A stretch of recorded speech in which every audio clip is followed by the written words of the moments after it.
नमस्कार, यथार्थ हिंदी न्यूज में आपका स्वागत है। आज एयरपोर्ट एक्सप्रेसवे लाइन के एक्सटेंशन का उद्घाटन करेंगे पीएम मोदी। कितने स्टेशन और क्या है रफ्तार? दिल्ली की एयरपोर्ट एक्सप्रेसवे मेट्रो लाइन अब नई दिल्ली से द्वारका सेक्टर 25 तक जाएगी।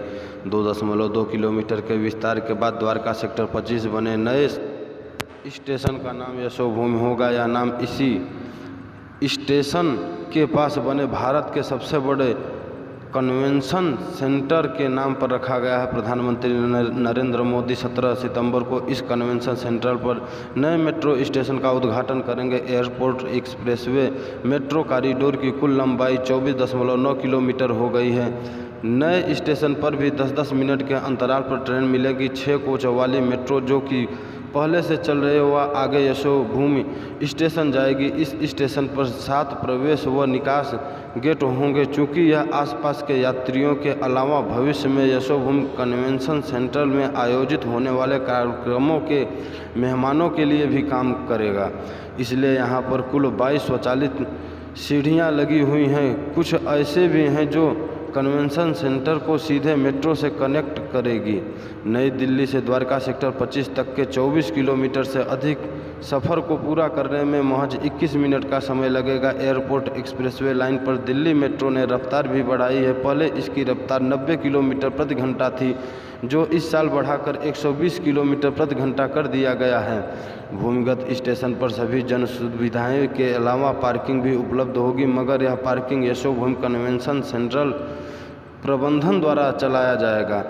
मेट्रो प्रबंधन का दावा है कि विस्तार के बाद रोजाना हजारों यात्रियों को फ़ायदा होगा। अभी तक लोग अन्य वाहनों का इस्तेमाल करते हैं, जिससे उनका समय और किराया ज़्यादा लगता है, लेकिन अब यह समस्या समाप्त हो जाएगी। Yashobhoomi Dwarka sector 25 metro station पर 3 सबवे हैं, करीब 735 मीटर लंबे।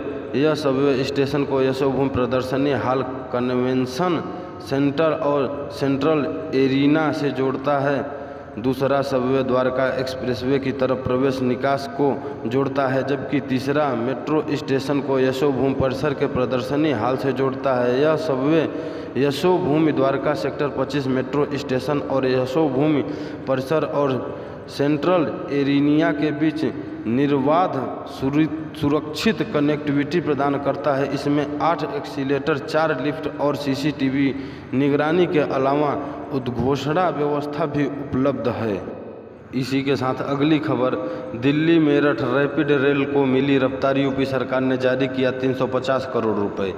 दिल्ली की गाजियाबाद से मेरठ से कनेक्टिविटी को विस्तार देने के उद्देश्य से regional rapid transit system corridor के विकास में अब और तेजी आएगी। राष्ट्रीय राजधानी क्षेत्र में कुल 1306 करोड़ रुपए की लागत से इस परियोजना पर काम हो रहा है। यहाँ दिल्ली, गाजियाबाद व मेरठ के बीच रीजनल रैपिड ट्रांजिट सिस्टम परियोजना को विकसित करने के लिए योगी सरकार द्वारा 956 करोड़ रुपए की अवशेष धनराशि में से 350 करोड़ रुपए की धनराशि आवंटन को स्वीकृति मिल गई है।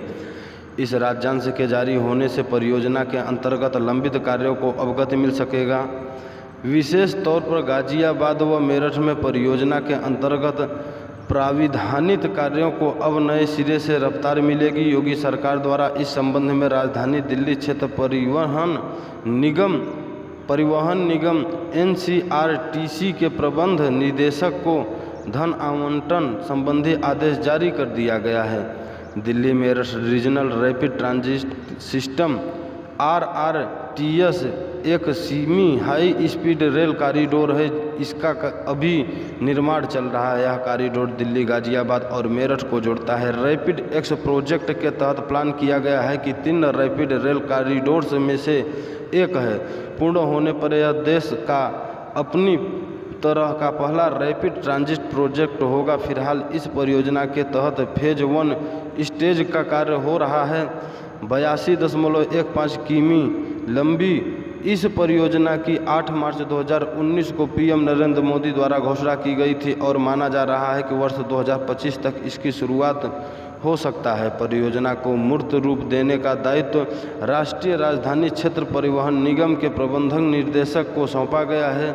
उनके दिशा निर्देशन में परियोजना के अंतर्गत विकसित की जा रही अवसंरचनाओं की उच्च गुणवत्ता को सुनिश्चित किया जाएगा। उत्तर प्रदेश सरकार भी इस परियोजना के अंतर्गत होने वाले कार्यों की प्रगति की समय समय पर समीक्षा करती रहेगी। मौजूदा राज्यांश को जिन कार्यों को पूर्ण करने के लिए आवंटित किया गया है उसकी लिमिट 31 मार्च 2024 रखी गई है और कार्य के पूर्ण होने पर 30 अप्रैल 2024 तक NCRTC उपयोगिता प्रमाण पत्र उत्तर प्रदेश सरकार को उपलब्ध कराएगी। यहीं पे समाचार समाप्त होता है। इसी प्रकार के समाचार को पाने के लिए इस चैनल को सब्सक्राइब करें और ज़्यादा से ज़्यादा शेयर करें।